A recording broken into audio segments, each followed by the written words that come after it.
Hi guys, so I've come up with this temporary solution for 2 meters and the 77s in the car. It's my Yaesu FT2D. It's displaying the GPS information at the moment. And it's not the GPS coordinates of the home QTH, so I'm not going to bother blurring that out. So the antenna's coming in this way using this tail lead. This is exactly the same one I was using for the 4 meter antenna, except I've swapped the antennas over, so it's the 2 meter antenna connected to that at the moment. So if I come out of there,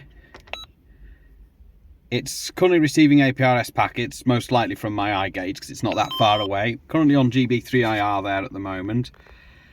Seems to, the antenna's receiving fine. The SWR on the antenna, when I checked it, was about 2.4 to 1, I think it was. And they're thinking, no, I'd rather not, because that's going to be quite lossy. It's still okay, but not okay enough to lose any power, especially these frequencies with this coax cable's RG58. It's a bit lower on 77s, but there may be losses in the coax anyway because of that, because I wouldn't use RG58 at 77s normally, unless my car just automatically locked, even though I'm sat in it.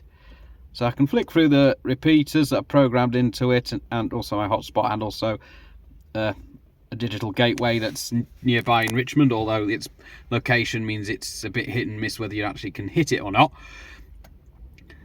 So the radio's just clipped onto the fan vent, and I've got the speaker mic clipped onto the other fan vent. That's just temporary.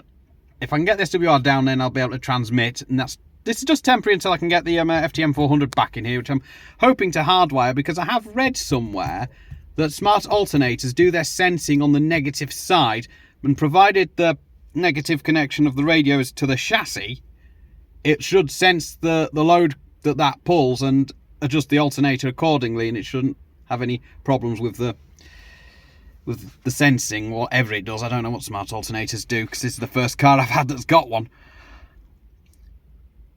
It's been quiet on 2 meters since I started this. I've had this in the car a couple of days like this. But it's been nice to sit and listen to 2 meters whilst I've been driving along. I mean, I've not been able to transmit, but that's neither here nor there.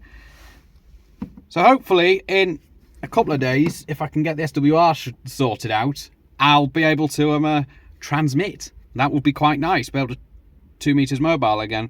Although we'll be using a hand mic, which I'm not particularly keen on the idea of that. I prefer my hands-free one above me. But it'll have to do until I can get the 400 back in here. So if you do call me on 2 meters on the repeaters, I will respond, but it'll probably not be for very long, given the SWR and the fact this radio is only putting out about 5 watts at full power anyway. And it's also on its own battery. It's not on a battery eliminator, because that's the one thing I don't have for this radio. And I think it's about £20 for the card adapter for this, maybe £25. So I've got a choice. I can either buy one in this country whilst I'm thinking about it, or wait until I go to America in February and maybe get one from Ham Radio Outlet. But I'm not sure whether that would be cheaper or not. But we'll see. This radio, I am planning on taking it to America. It just hasn't been opened up to transmit on those frequencies yet. That's something I need to do. I'm a bit scared to do that, but I'll hopefully do it. Anyway, 7.3 for now, and I'll catch you in the next one.